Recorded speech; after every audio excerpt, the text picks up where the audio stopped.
Bismillahirrahmanirrahim. Assalamualaikum warahmatullahi wabarakatuh. Innal hamdalillah nahmaduhu wa nasta'inuhu wa nastaghfiruh wa na'udzu billahi min shururi anfusina wa sayyiati a'malina. Man yahdihillahu fala mudilla lahu wa man yudlil fala hadiya lahu. Asyhadu an la ilaha illallah wahdahu la syarika lahu wa asyhadu anna Muhammadan 'abduhu wa rasuluh. Allahumma salli wa sallim wa barik ala nabiyyina Muhammadin wa ala alihi wa ashabihi ajma'in. Masuk pada pembahasan bab yang ketiga, yaitu mubtilatul a'mal, pembatal-pembatal amal.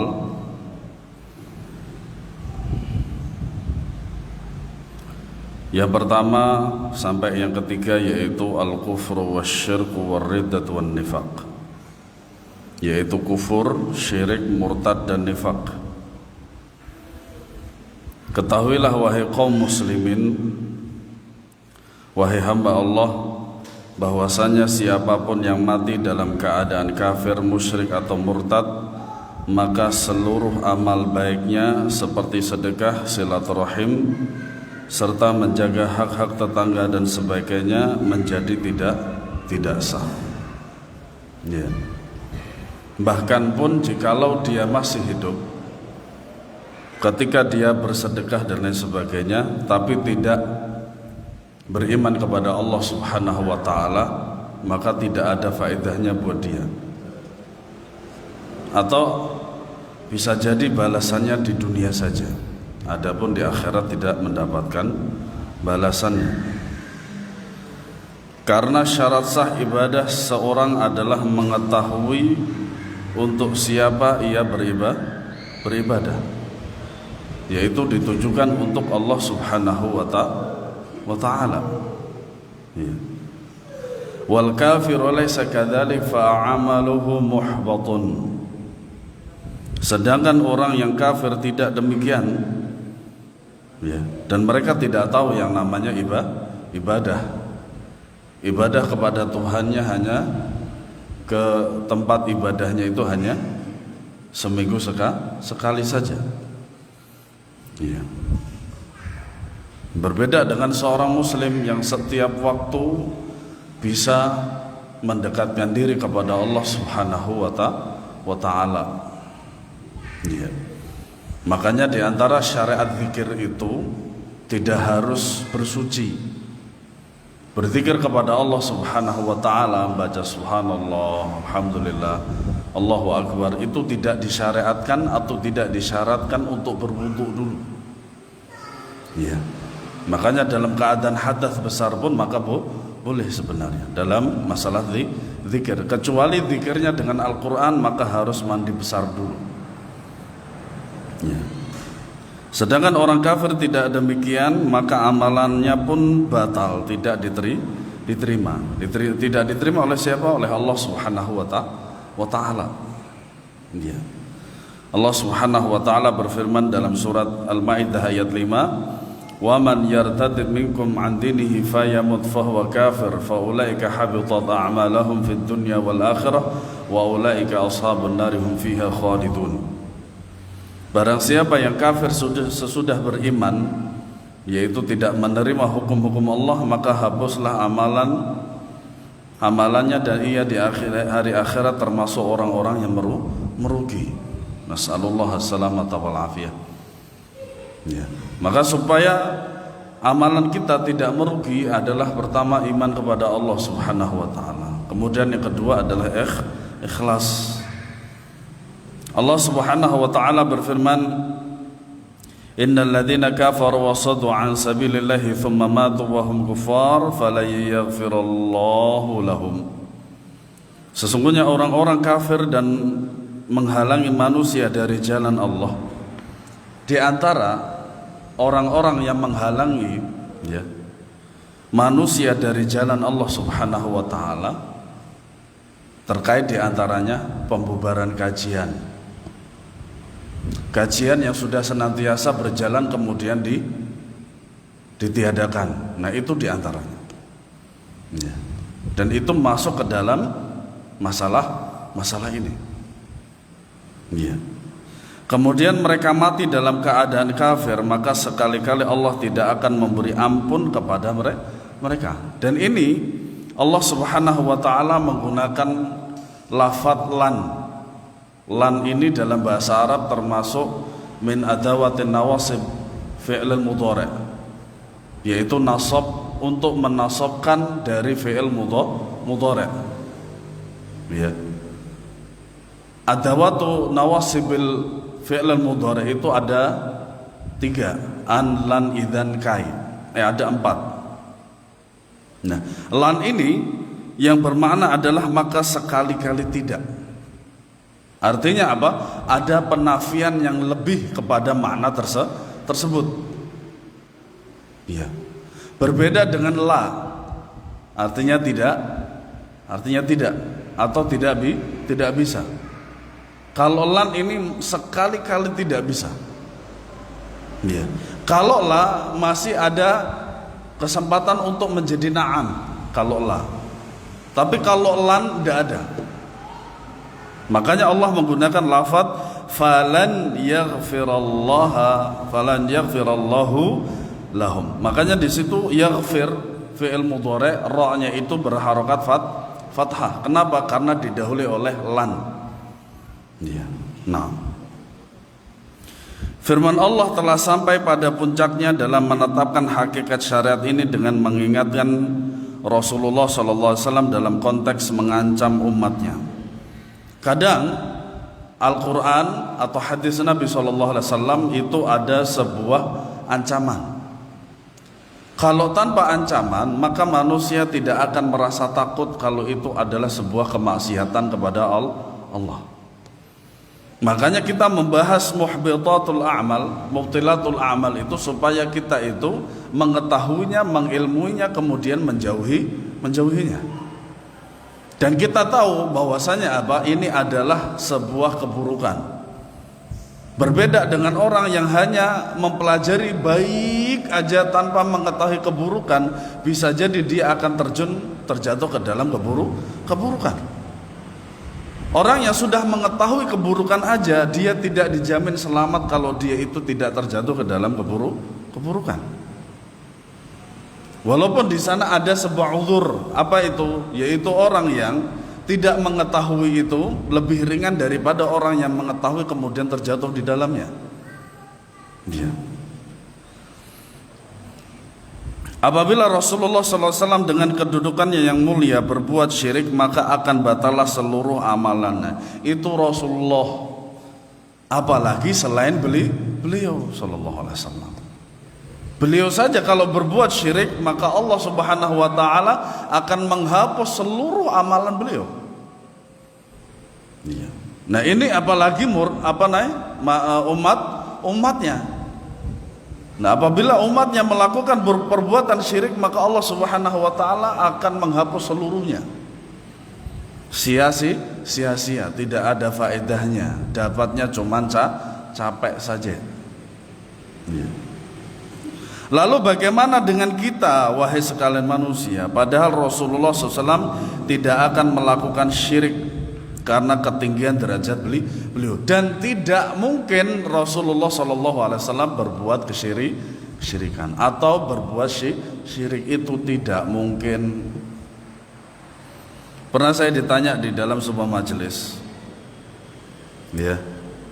Jadi lafaz pertanyaannya itu sebenarnya dia tidak paham. Iya, Ustaz, Rasulullah pernah berbuat bid'ah dong? Menurut antum pertanyaan semacam ini perlu dijawab enggak? Enggak perlu, karena enggak ada jawabannya. Sejak kapan Rasulullah berbuat bid'ah?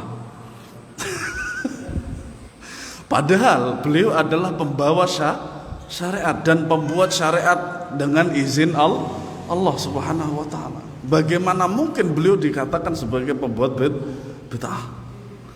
Padahal hadis ini ditujukan kepada umatnya setelah beliau Sallallahu Alaihi Wasallam.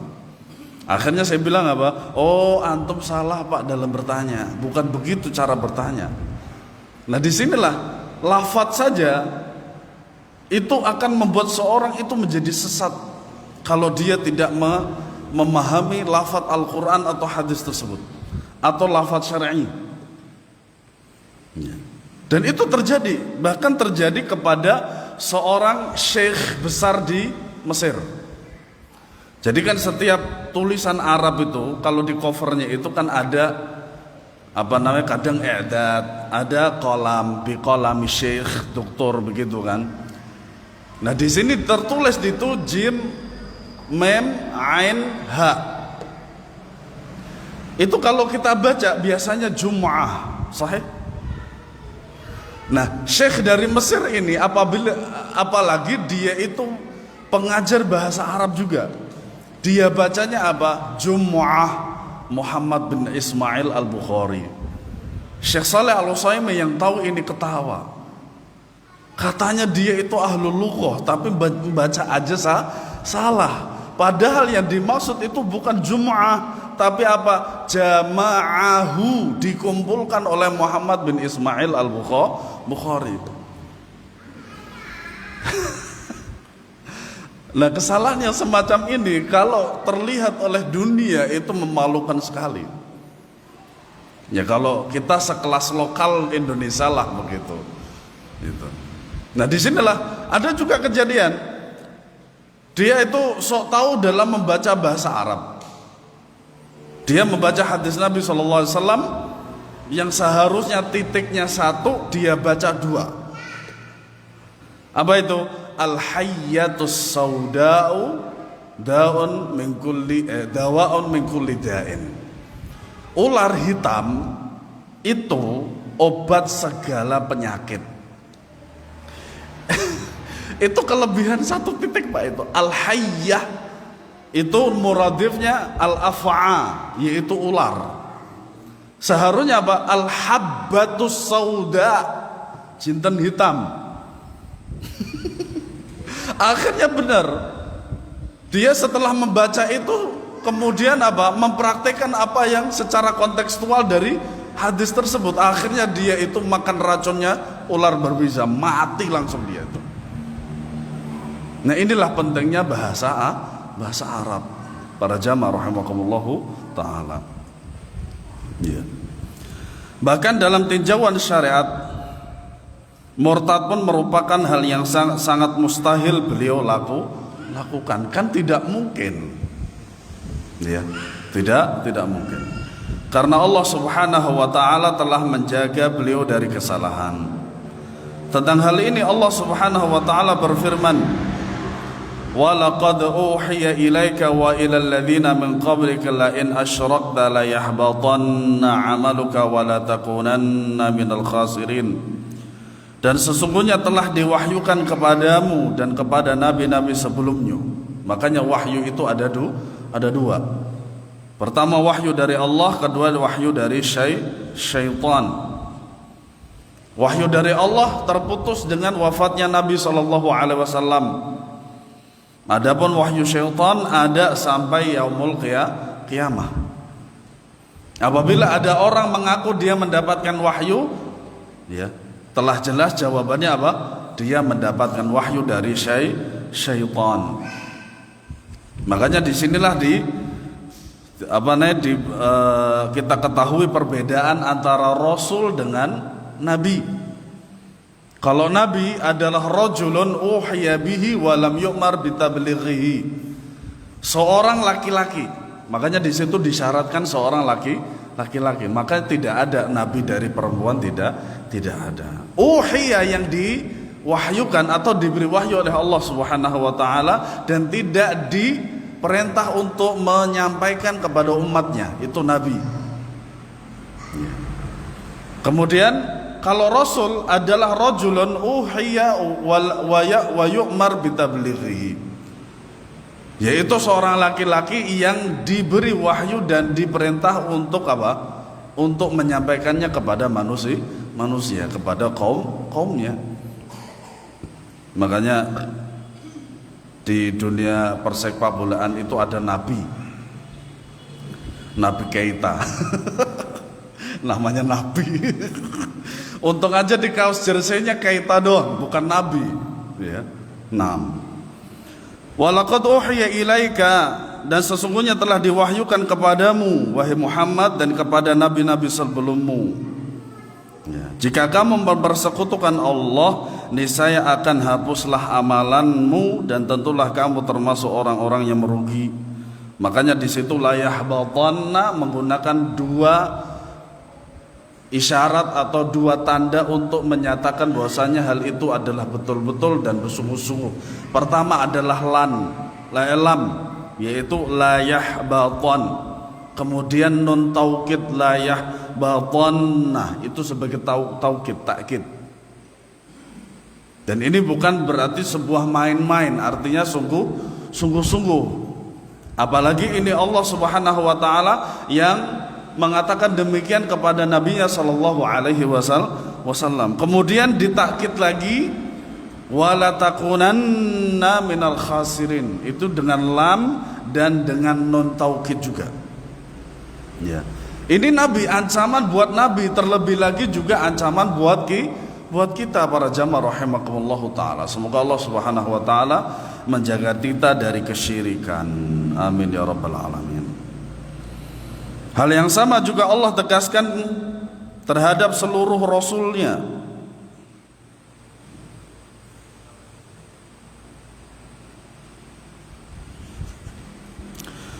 Yaitu pada surat Al-An'am ayat 88, walau asyraku lahabita anhum ma kanu ya'malun.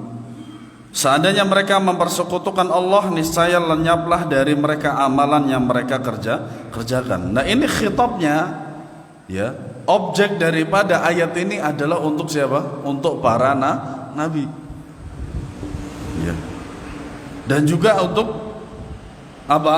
Umatnya setelah beliau, ya, sallallahu alaihi wasallam. Dan ayat yang menjelaskan persoalan ini cukup banyak, ya.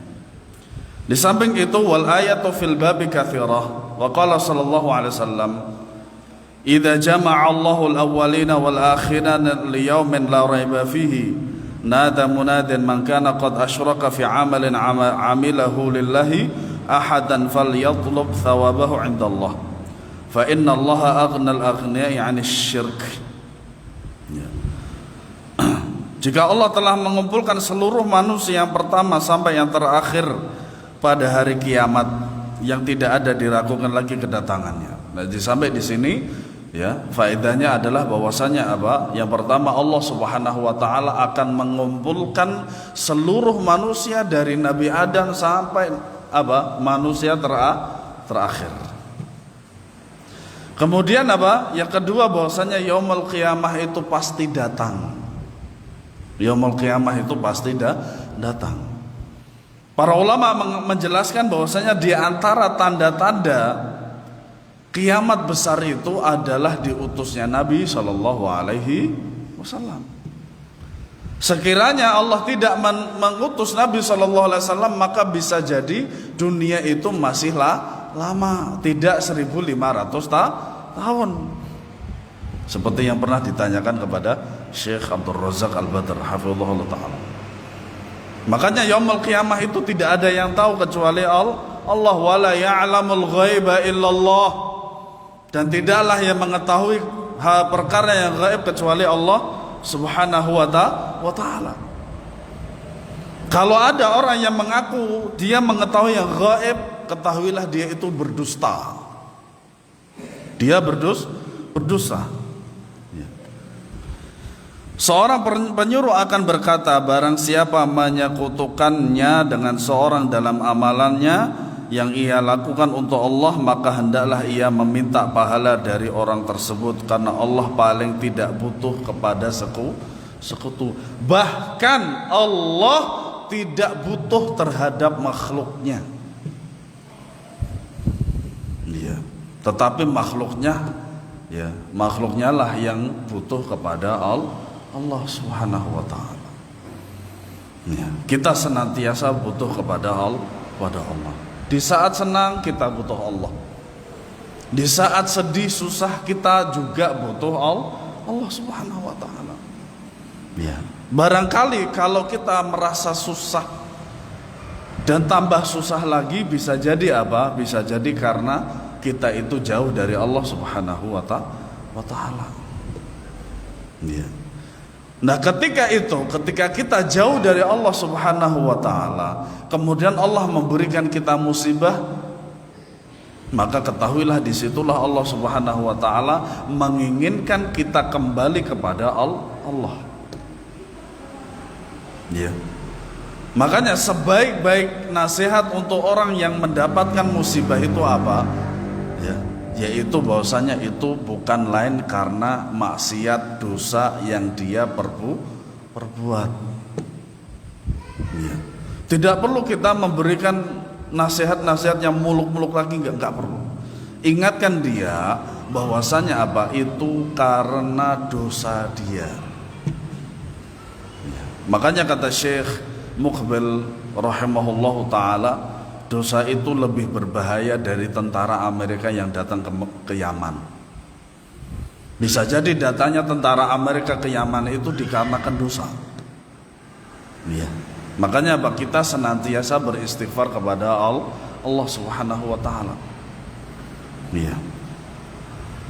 Dalam pembahasan ini ada dua hal yang selanjutnya diketahui. Hadis tadi adanya hadis sahih li ghairihi. Hadis sahih li ghairihi itu adalah hadis sahihnya karena yang lain. Ya.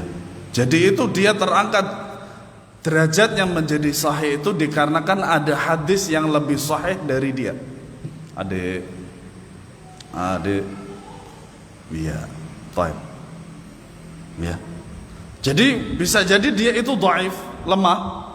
Kemudian ada hadis yang matanya hampir sama dengan dia tapi beda jalur, dan kemudian dari jalur yang lain itu ternyata dia lebih kuat, lebih sahih daripada hadis ini, kemudian terangkatlah hadis tersebut. Ya, makanya sahih itu terbagi menjadi dua. Pertama sahih li dzatihi, yang kedua adalah sahih li ghairihi. Nah,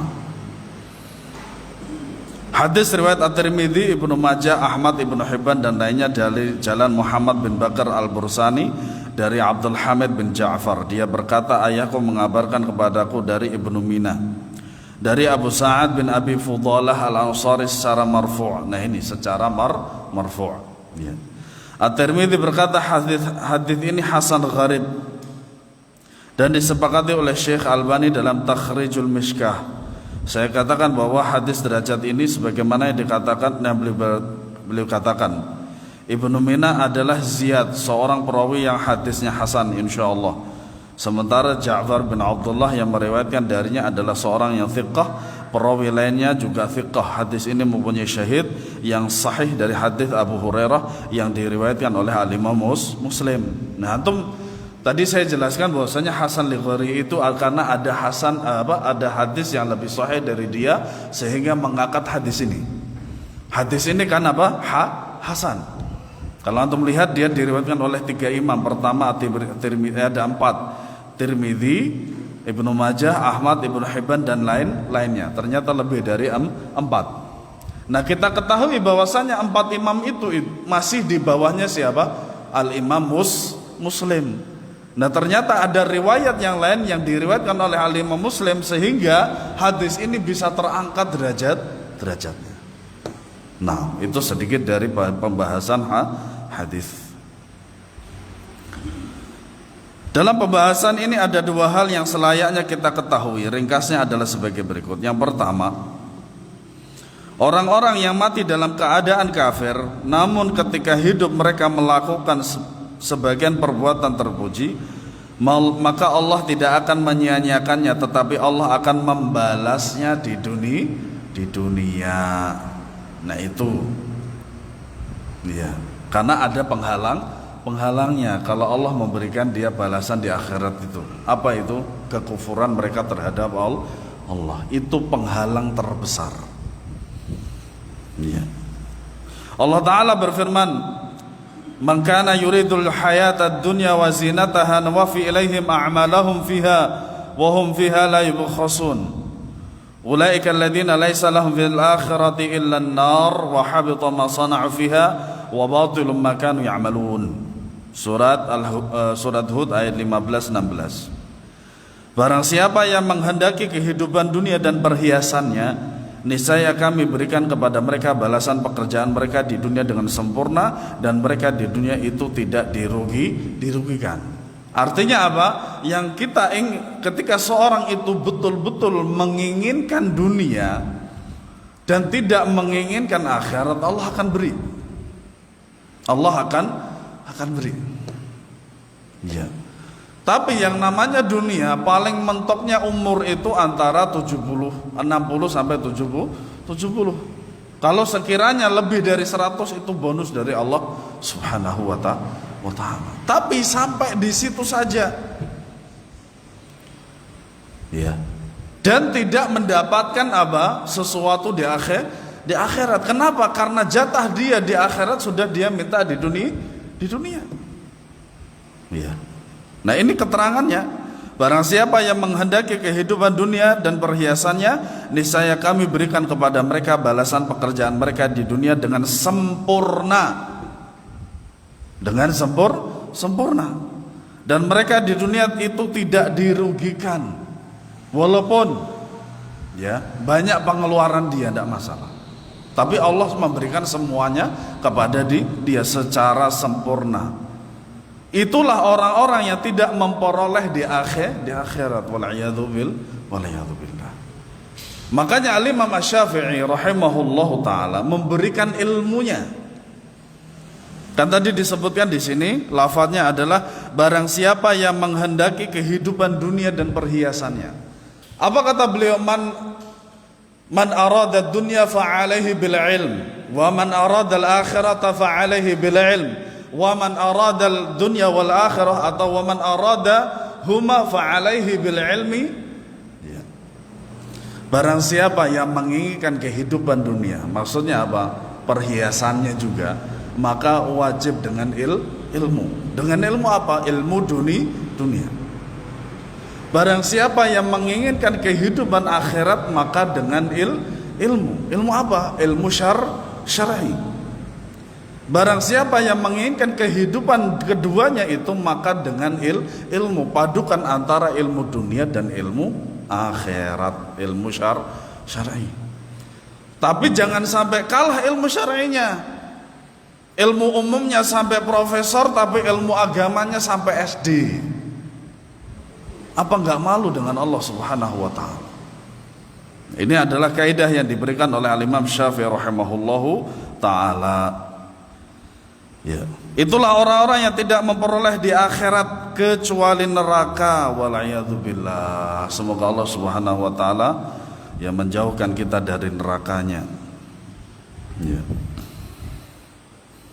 Dan lenyaplah di akhirat itu apa yang telah mereka usahakan di dunia, dan sia-sialah apa yang telah mereka kerjakan. Makanya apa? Sebaik-baik keinginan dunia itu adalah untuk akhirat. Ya, untuk akhirat.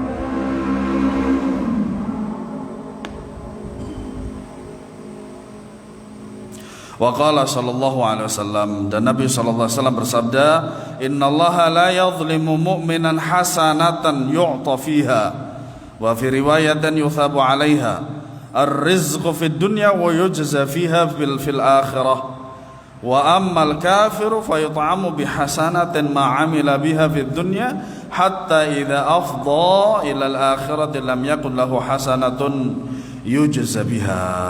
Hadis riwayat Muslim dari hadis Anas. Ya. Sungguh Allah tidak akan menzalimi kebaikan seorang mukmin, dan tidak mungkin Allah menzalimi hambanya.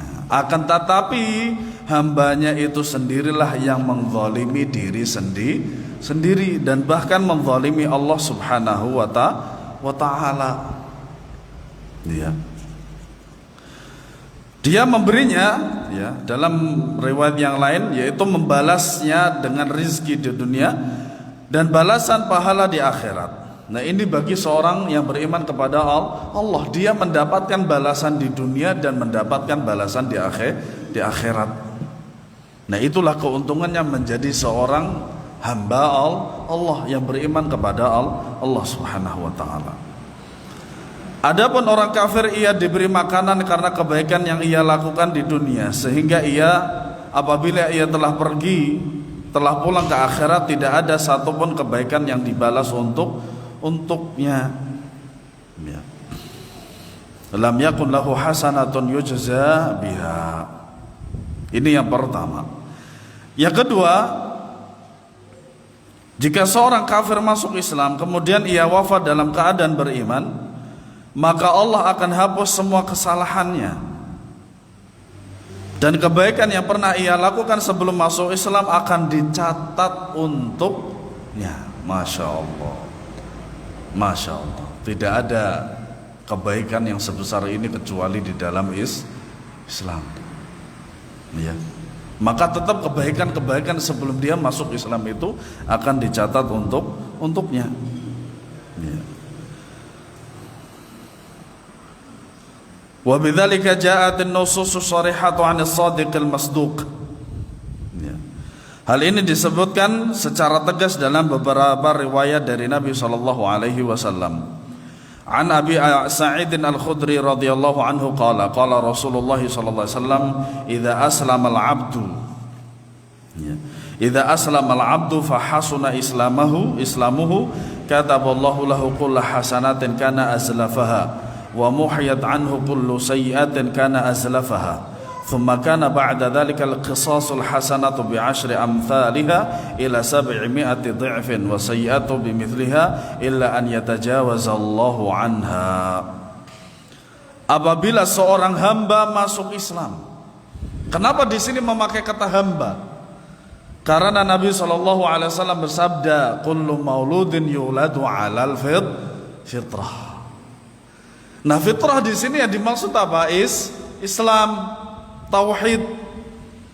Illa abawahu an yuhawidanihi aw yunassiranihi aw yumajjisanihi.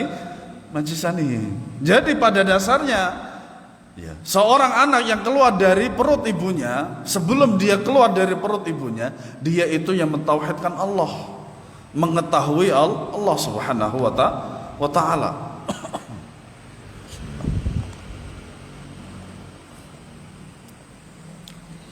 Siapakah yang membuat mereka menjadi Majusi, Yahudi dan Nasrani? Orang tuanya. Nah, hadis ini juga merupakan hadis tarbawi, hadis yang menjadi patokan dalam pendidikan. Apa itu? Orang tua adalah cerminan bagi anak-anaknya. Kalau orang tuanya baik, maka anaknya pasti akan diajari yang baik. Orang tuanya buruk, belum tentu anaknya akan menjadi buruk. Kenapa? Orang tua itu paham kalau dia itu buruk, maka jangan sampai ada anak keturunannya yang buruk. Sehingga apa? Sehingga dia itu dipondokkan. Di pondok saya itu ada anak artis, Pak. Ada 3 kalau nggak salah. Iya. Pernah gitu saya iseng-iseng, yuk foto yuk. Nggak mau. Alhamdulillah. Gitu. Nah, itu orang tuanya paham kalau semasa hidupnya itu dia itu dalam keadaan buruk. Apa bisa artis itu menjadi patokan atau menjadi contoh? Tidak bisa. Tidak bisa. Hanya satu kegiatan ibadah mereka yang tidak bisa ditinggalkan, tapi kadang juga bisa, yaitu sholat. Makanya acara-acara mereka, konser-konser mereka itu biasanya didahului dengan maghrib atau tidak isya. Iya. Kemudian mereka tidak tahu apakah uang ini halal atau haram. Itu. Kemudian pergaulan yang bebas, ikhtilat. Iya. Bahkan yang sudah punya suami pun dipeluk dan seterusnya. Ya. Dengan demikian, ketika dia sadar anaknya dipondokkan. Seperti itu. Ya. Makanya apa? Ketika orang tua baik, bisa jadi juga anaknya juga baik, supaya bisa mencontoh orang tuanya. Ya. Kalau orang tuanya buruk, biasanya apa? Anaknya tidak boleh ikut buruk seperti orang Orang tuanya. Ya.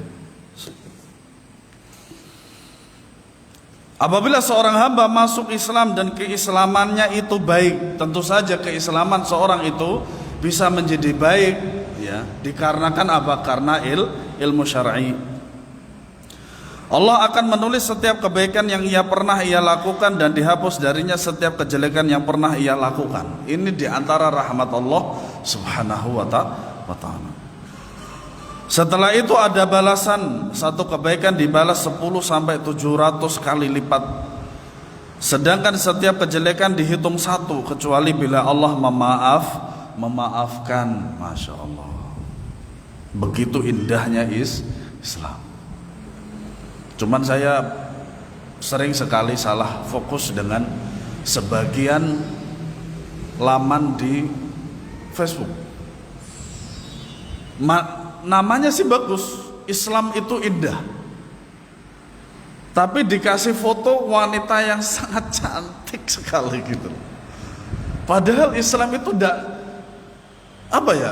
cantiknya dia itu masih kalah dengan indahnya Islam.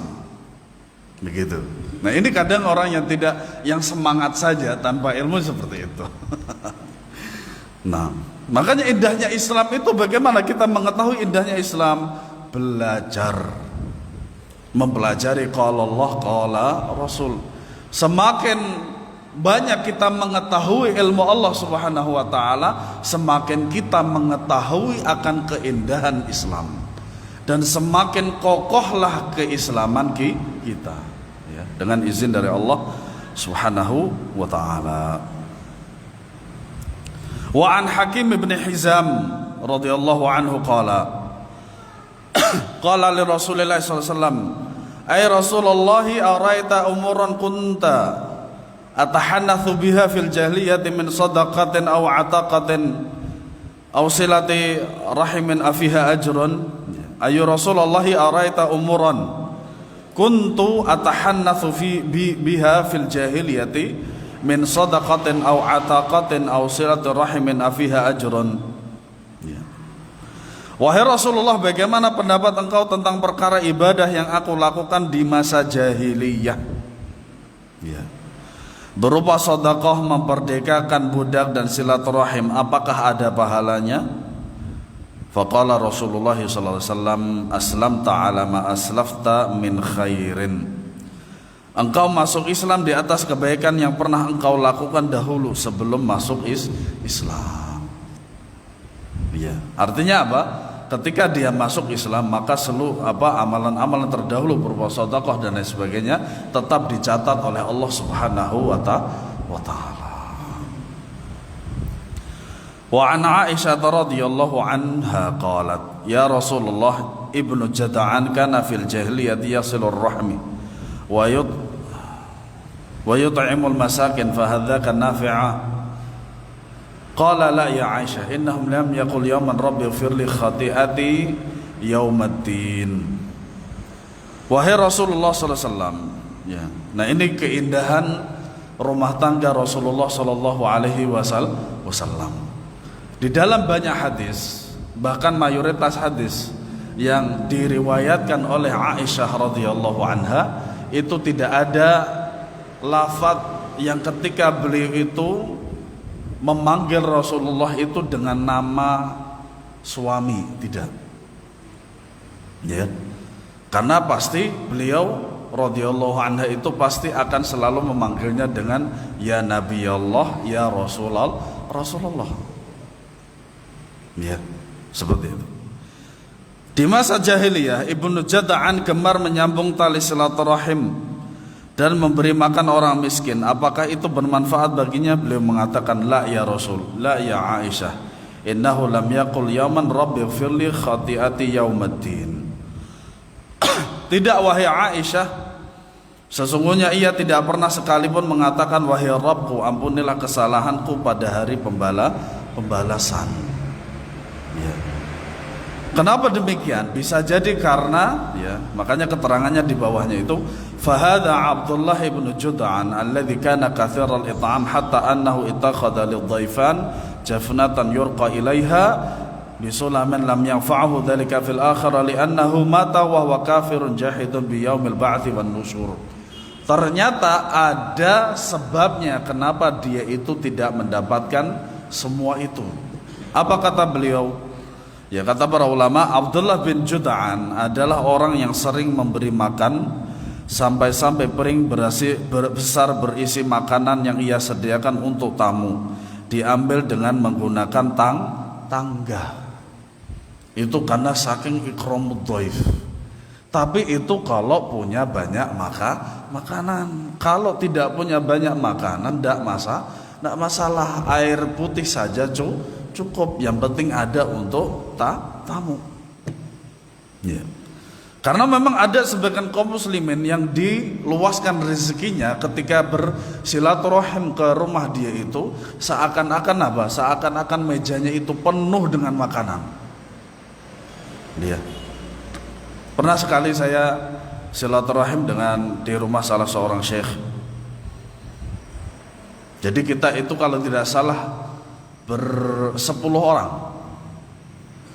Bukan di rumahnya, di ma'had tahfidnya beliau yang beliau ampuh, khusus untuk perempuan. Nah, kebetulan beliau adalah muridnya Syekh Abdul Aziz bin Baz rahimahullah dan pengajar di Universitas Al-Qasim. Waktu itu adalah setelah Idul Fitri, atau masih minggu-minggu pekanan daripada Idul Fitri lah gitu. Nah, kita waktu itu kalau tidak salah itu ada 15 orang. Bagi kita 15 orang itu cukup, misalkan dipesankan makanan cukup untuk 15 orang per porsian begitu kan. Kemudian minuman dan seterusnya. Enggak, beliau tidak seperti itu. Jadi beliau itu memesankan nasi, kalau di kita itu nasi kebuli, nasi kapsah dan lain sebagainya.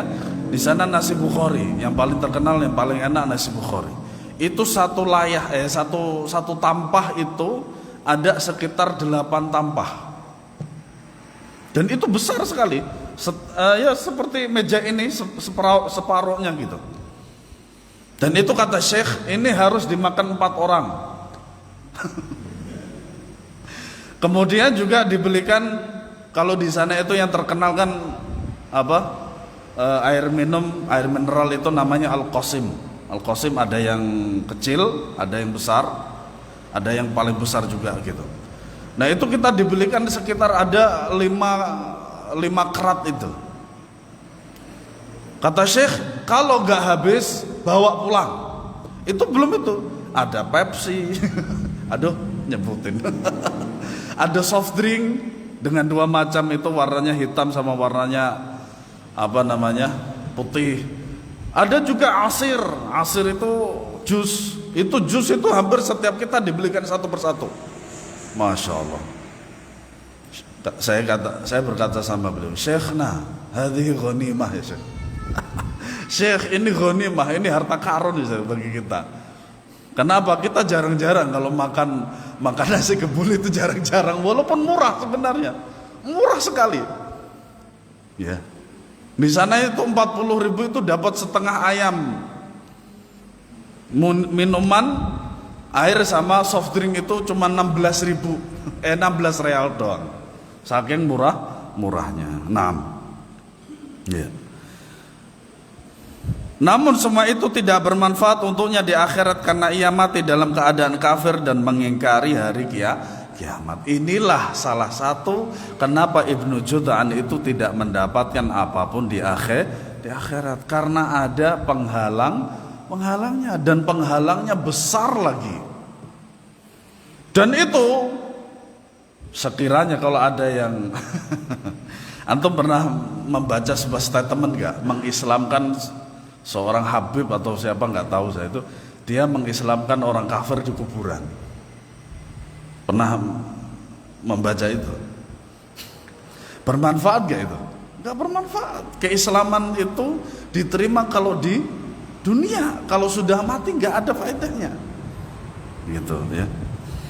Demikian yang dijelaskan dalam banyak dalil yang sahih, yaitu apabila orang kafir masuk Islam, amalan salehnya yang pernah ia lakukan di masa jahiliyah tetap bermanfaat untuknya, tapi di dunia.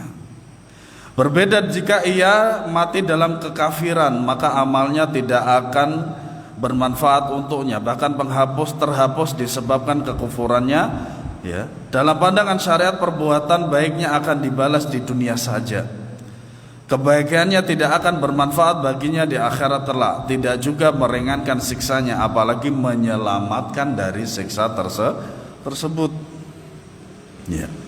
Wahai kaum muslimin, setelah Anda mengetahui hakikat ini, jelaslah kini kesalahan sebagian kaum muslimin yang berkata, baik dalam keadaan lalai atau karena tidak tahu, manakala mereka melihat penyimpangan sebagian kaum muslimin yang lainnya dari akhlak dan perangai orang yang baik. Orang Yahudi dan Nasrani lebih baik daripada mereka. Ini berbahaya sekali. Dan itu sering kita mendapati pada tahun-tahun politik. Iya enggak? Dia walaupun kafir, ya, itu lebih baik karena apa? Dia enggak korupsi daripada seorang muslim yang berkorupsi. Para jamaah, ini perkataan berbahaya. Kenapa berbahayanya? Orang walaupun dia korupsi itu masih lebih baik karena apa? Ada yang lebih baik, yaitu beriman kepada Allah. Ketika diingatkan dia mau pastinya. Lah ini ya sudah kafir kepada Allah Subhanahu wa taala. Belum tahu aja sebenarnya.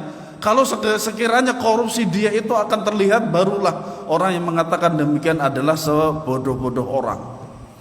Itu. Tetap seorang muslim dia lebih baik. Apa yang membuat dia itu lebih baik? Beriman kepada Allah. Masalah akhlak buruk bisa bisa dirubah. Ya. Bisa jadi setelah dia itu dihukum, ya, kemudian dia bertaubat kepada Allah Subhanahu wa taala. Maksudnya adalah lebih baik daripada orang muslim yang menyimpang tersebut. Ini berbahaya. Demikian pula perkataan sebagian kaum muslimin yang dengan lancang bersumpah atas nama Rabb mereka, demi Allah tidak akan masuk neraka penemu penisilin atau telepon. Walayadzubillah. Seakan-akan surga itu nggone bae dhewe. Seakan-akan surga itu punya dia sendiri. Ya. Kontribusinya yang sangat besar terhadap kehidupan umat manusia dan dalam meringankan kesulitan mereka cukup menjadi alasannya. Kata Syekh, tidak, masalahnya tidak seperti yang Anda bayangkan, karena Allah telah berfirman, "Wa man yabtaghi ghairal islami dinan fala yuqbala minhu fahuwa fil akhirati minal khasirin." Barang siapa mencari agama selain agama Islam, maka sekali-kali tidaklah akan diterima agama itu daripadanya, dan dia di akhirat termasuk orang-orang yang merugi. Semua kebaikan dan amalan orang-orang kafir tidak akan diterima oleh Allah karena mereka telah membuat semuanya bernilai sia-sia ketika hidup di dunia.